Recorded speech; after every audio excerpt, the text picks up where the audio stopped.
Bismillahirrahmanirrahim. Assalamualaikum warahmatullahi wabarakatuh.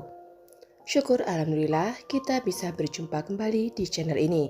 Sholawat dan salam selalu dan tetap tercurahkan kepada junjungan kita Nabi besar Muhammad Sallallahu Alaihi Wasallam. Allahumma sholli ala Sayyidina Muhammad wa ala ali Sayyidina Muhammad.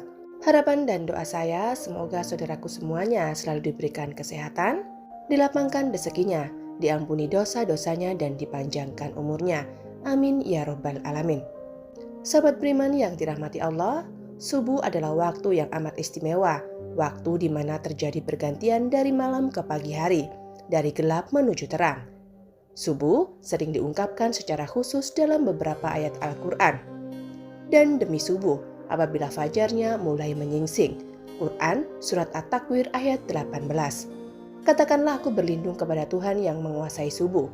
Quran Surat Al-Falaq ayat 1. Jika Anda sering bangun pagi dan mendengarkan azan subuh, tentu Anda akan mendengarkan kalimat As-sholatu khairum minan naum, yang artinya sholat lebih baik daripada tidur, di mana kalimat tersebut tidak terdapat pada azan di waktu sholat lain. Dalam kalimat tersebut, Allah memberikan isyarat kasih sayang pada hambanya, di mana pada waktu tersebut diperintahkan untuk menjalankan sholat subuh. Waktu subuh sendiri memiliki banyak kejadian besar dan keistimewaan. Yang pertama adalah disaksikan oleh para malaikat. Subuh begitu istimewa bagi umat Islam hingga Allah Subhanahu wa Ta'ala menurunkan perintah sholat subuh sebagaimana firman-Nya dalam Quran Surat Al-Isra ayat 78. Dirikanlah sholat sesudah matahari tergelincir sampai gelap malam, dan dirikanlah pula sholat subuh. Sesungguhnya sholat subuh itu disaksikan oleh para malaikat. Orang yang menjalankan sholat subuh akan mendapatkan perhatian Allah pada hari kiamat, karena berkumpulnya para malaikat malam dan siang di waktu tersebut, di mana para malaikat melaporkan kepada Allah Subhanahu wa Ta'ala apa saja yang dikerjakan hambanya di waktu subuh dan mendoakan kebaikan bagi mukmin yang menjalankan sholat subuh. Yang kedua, salah satu penyebab masuk surga.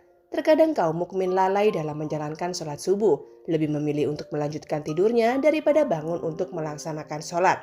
Orang yang menjalankan sholat subuh tepat waktu, baginya akan menjadi jalan masuk surga. Dalam sebuah hadis mengatakan, barang siapa yang mengerjakan sholat bardain, yaitu subuh dan asar, maka dia akan masuk surga. Hadis riwayat Bukhari dan Muslim. Yang ketiga adalah salah satu penghalang masuk neraka. Sholat subuh yang memiliki rakaat yang paling sedikit dibandingkan sholat wajib lainnya, terkadang menjadi sholat terberat bagi sebagian umat muslim. Bagi yang menjalankan sholat subuh, baginya dapat menjadi penghalang masuk neraka.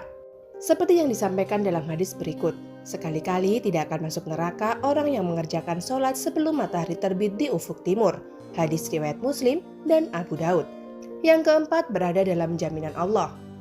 Barang siapa sholat subuh, maka dia berada dalam jaminan Allah. Hadis riwayat Muslim. Orang yang menjalankan sholat subuh mendapat jaminan keselamatan dari Allah. Allah akan memberikan perlindungan sepanjang hari tersebut, membuat hari menjadi lebih bersemangat dan terhindar dari rasa malas. Yang kelima adalah pahala seperti sholat satu malam. Bagi yang menjalankan sholat subuh berjamaah, Allah memberikan keistimewaan berupa pahala seolah-olah orang tersebut menjalankan sholat sepanjang malam. Dan barang siapa yang sholat subuh berjamaah, maka seolah-olah dia sholat seluruh malamnya. Hadis riwayat Muslim. Yang keenam, bercahaya di hari kiamat. Bekas wudhu dan langkah kaki orang yang menjalankan sholat subuh berjamaah akan menjadi cahaya di hari kiamat menurut Islam. Kelak itu akan membedakan dengan umat lainnya dan menjadi jalan mendapatkan syafaat Nabi Muhammad Sallallahu Alaihi Wasallam. Seperti sabda Rasulullah Sallallahu Alaihi Wasallam, berikanlah kabar gembira kepada orang yang banyak berjalan dalam kegelapan, yaitu isya dan subuh menuju masjid dengan cahaya yang sangat terang pada hari kiamat kelak. Hadis riwayat Ibnu Majah dan Tirmizi. Yang ketujuh, lebih baik dari dunia dan sisinya. Sholat subuh dianggap sebagai amalan yang kebaikannya melebihi dunia beserta isinya. 2 rakaat sholat subuh itu lebih baik dari dunia beserta isinya. Hadis riwayat Muslim dan Ahmad. Lalu yang kedelapan, melepaskan 3 ikatan setan. Setan senantiasa menjerumuskan manusia untuk menjauhkan perintah Allah. Sholat subuh dapat melepaskan diri dari tipu daya setan. Setan membuat 3 ikatan di tengkuk salah seorang dari kalian ketika tidur. Di setiap ikatan, setan akan mengatakan malam masih panjang, tidurlah. Jika dia bangun dan berzikir kepada Allah, lepaslah satu ikatan. Jika dia berwudu, lepas lagi satu ikatan. Jika dia kemudian mengerjakan sholat, lepaslah ikatan yang terakhir. Dan yang kesembilan, terhindar dari kencing setan. Setan senantiasa punya cara untuk menyesatkan manusia. Mereka tidak pernah lelah menggoda dari segala penjuru. Mereka melakukan tindakan agar manusia menghindari perbuatan-perbuatan yang baik. Dalam sebuah hadis riwayat Al-Bukhari dan Muslim, Ibnu Mas'ud radhiyallahu anhu mengatakan bahwa salah satu tindakan setan yang menyesatkan ialah mengencingi manusia, orang-orang yang bangun kesiangan hingga lalai dalam menjalankan sholat subuh. Disebutkan kepada Nabi Muhammad SAW, ada seorang laki-laki yang tidur semalaman hingga waktu pagi dan kehilangan waktu subuh. Maka Rasulullah SAW bersabda, laki-laki itu telah dikencingi setan pada telinganya. Agar terhindar dari hal tersebut, manusia sudah selayaknya bangun di awal waktu subuh dan menjalankan sholat subuh tepat waktu. Lalu yang ke-10 adalah waktu terkabulnya doa. Pada waktu subuh, malaikat siang dan malam berkumpul. Barang siapa yang menjalankan sholat subuh dan memohon doa, akan didoakan oleh seluruh malaikat dan disampaikan langsung kepada Allah Subhanahu wa Ta'ala. Manfaat doa dalam Islam pada kondisi seperti ini memang mustajab. Pada waktu itu adalah tersebarnya rahmat, banyak permintaan yang diberi dan dikabulkan, dan juga nikmat semakin sempurna kala itu. Hadis riwayat Muslim. Lalu yang ke-11, waktu pembagian rezeki. Pada waktu subuh, malaikat membagi rezeki kepada semua umat manusia. Dianjurkan untuk berdoa atau membaca Al-Quran setelah sholat subuh.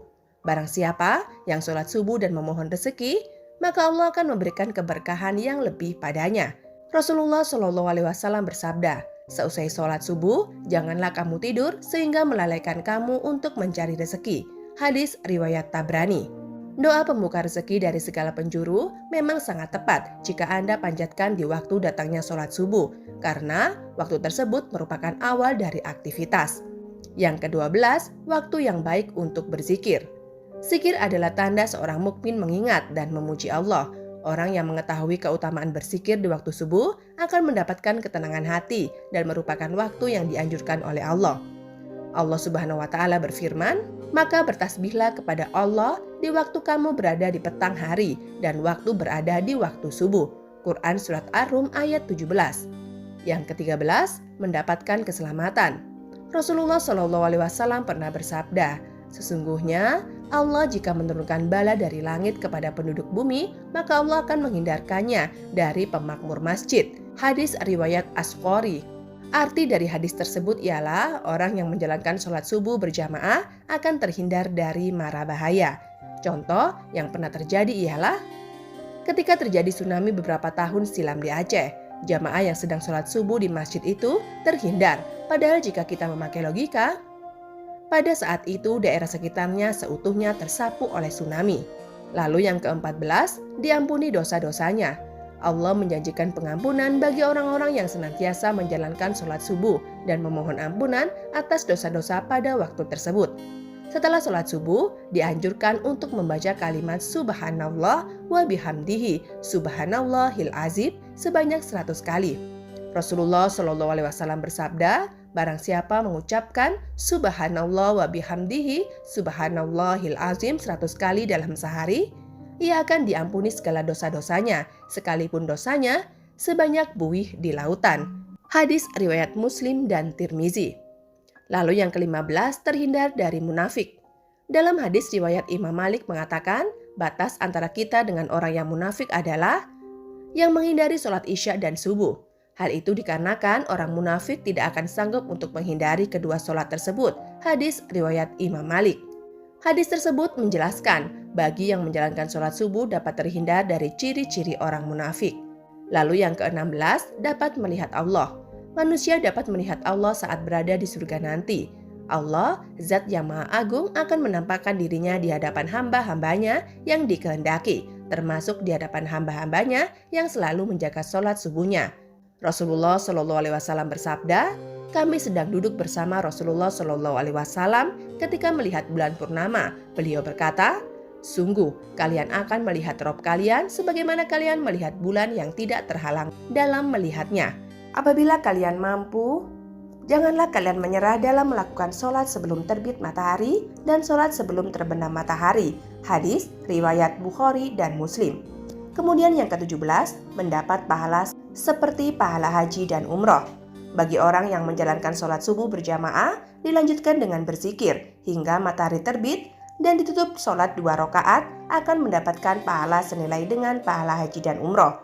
Hal ini sebagaimana sabda Rasulullah SAW, siapa yang sholat subuh dengan berjamaah lalu duduk berzikir kepada Allah sehingga matahari terbit, kemudian sholat 2 rakaat, maka ia mendapatkan pahala haji dan umroh yang sempurna. Hadis riwayat At-Tirmizi. Sahabat beriman yang dirahmati Allah, mari kita biasakan bangun pagi dan menjalankan sholat subuh tepat waktu. Selain menjalankan kewajiban sebagai umat muslim, sholat subuh juga memberi hikmah berupa melatih kedisiplinan diri dan mencegah rasa malas. Wallahu a'lam bishawab. Demikian yang bisa saya bagikan, semoga bermanfaat untuk kita semua. Amin ya robbal alamin. Wabillahi taufik wal hidayah. Wassalamualaikum warahmatullahi wabarakatuh.